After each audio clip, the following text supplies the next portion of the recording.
Hey folks, welcome to another episode of Victim Status Zero. What we're going to be talking about today is grip.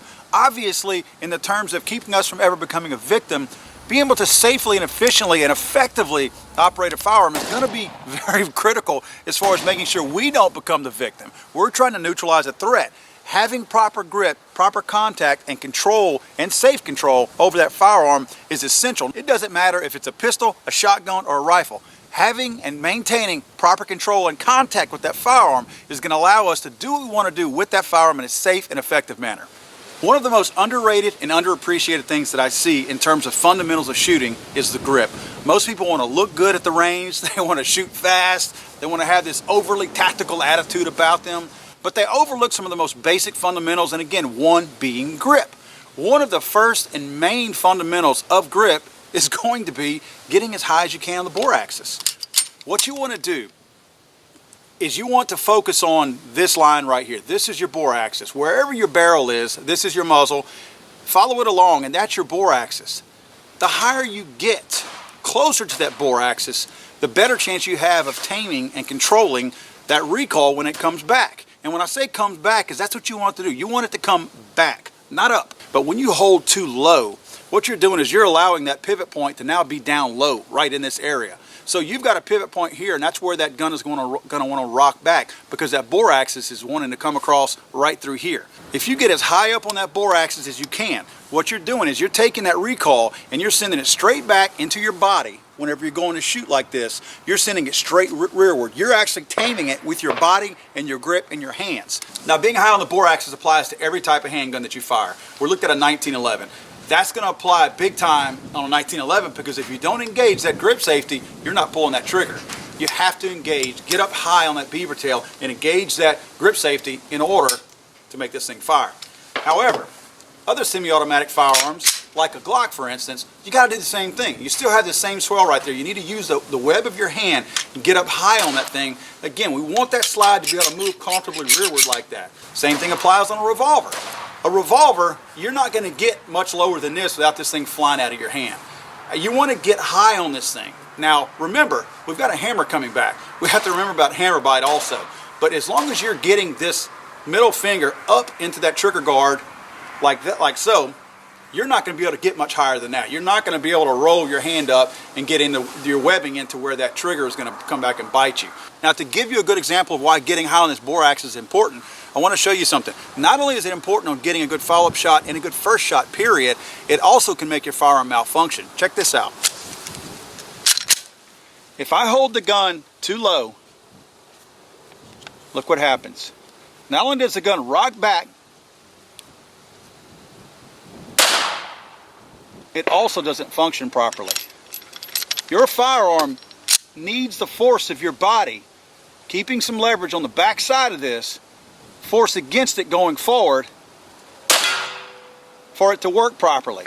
As you can see, this thing is malfunctioning. It's simply because I'm holding it too low and I'm not giving enough resistance on this firearm for it to function properly. See my casing right there? It does not have enough resistance against this thing to properly cycle the slide. However, I come in here, I grip it properly, I get high on the bore axis. Now, watch this. You see the casing fly out? If I'm holding this thing properly, I'm going to have fun out here at the range. But that's where the fun stops when you get out there in the real world. If you're trying to hold this thing way down here and you have a threat coming at you, you get one shot, and it's going to be an inaccurate shot because you're not holding the firearm properly.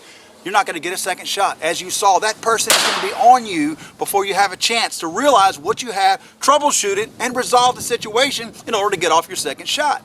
Now, you might be thinking, if I could put my hand below where the slide's going to come back and the slide is going to go over my hand and not hit me, what difference does that make? If I can shoot like that, big deal. What rule am I breaking? It's not a rule. It's the fact that you want as much as your hand in contact with the pistol as you possibly can. I contacted world champion Max Michel, good friend of ours, good friend of the show, and one of the things that he told me in terms of grip that I had not realized that I was applying but by default I was applying it, was that you want as much as your own body in contact with the firearm to tame that recoil and to have full control over it at all times. And that was really eye-opening to me, because again, nobody had explained it to me like that. I shoot in the best way and most effective way to shoot is thumb over thumb or thumbs forward. A lot of people call it different things. Okay, if you're going to line up like that, one of the things that you have to keep in mind is this is a lot of space all on this side of the gun you're not contacting, you're not coming in contact with the gun right now with my just strong hand on it. As you can see, I'm holding it with as much hand as I can. I can't contact the gun any more with my right hand than I am right now. However, I have all of this right here. Where do I put my left hand? If I put my left hand in the back over here, I'm putting it on my own hand. I'm barely touching with the bottom of the trigger guard with my middle finger right here. That's the only place that I'm touching the gun.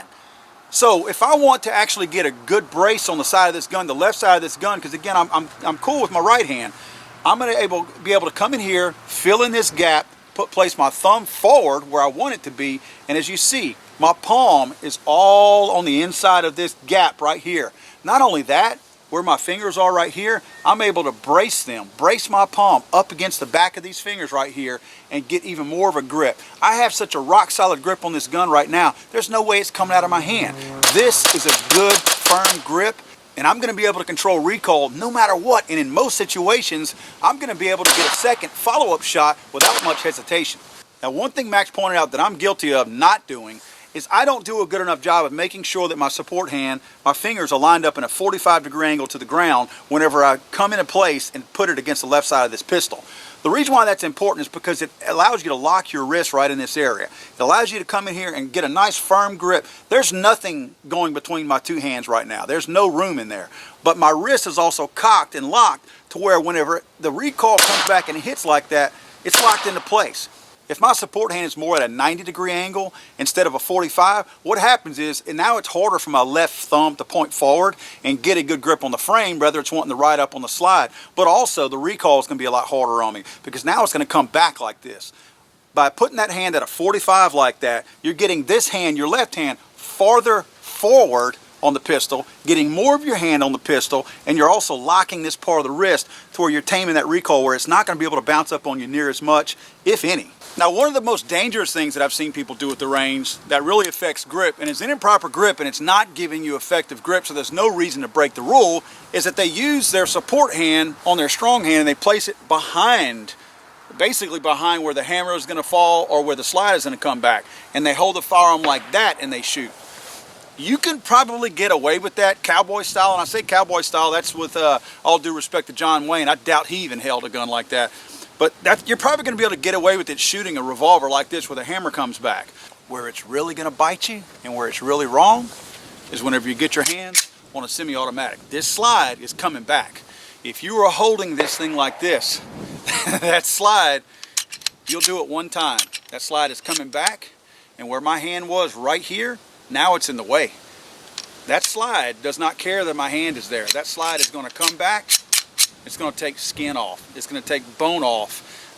It's not going to be pretty. Now, don't think that getting as much of your body onto your firearm for control is only for handguns. That also applies to shotguns and rifles.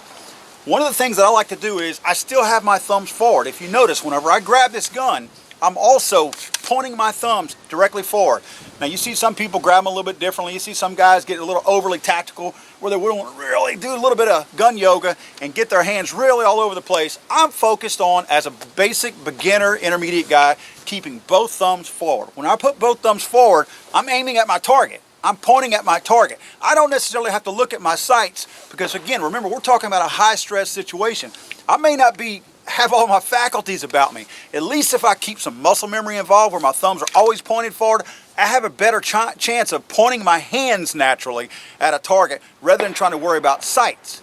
Let's remember that the whole purpose of Victim Status Zero is to make sure that you and I never become a victim of any kind.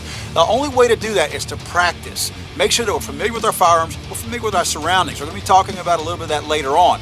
But you have to make sure that practice is part of your normal routine. If you condition yourself to where you know your firearm inside and out, but you also engage that firearm like it's an extension of your body, you're so familiar with it, going to the range, practicing, that's going to allow you to dissolve a threat before it has a chance to overpower you. Folks, remember, the whole purpose of this Victim Status Zero series is to make sure that you and I, the average everyday guys of the world, do not become victims. We hope you guys enjoy this series. Please subscribe to us on YouTube. Check us out at legallyarmedamerica.com for the rest of our videos. And please be safe. Do not become a victim. Let's keep our victim status at zero.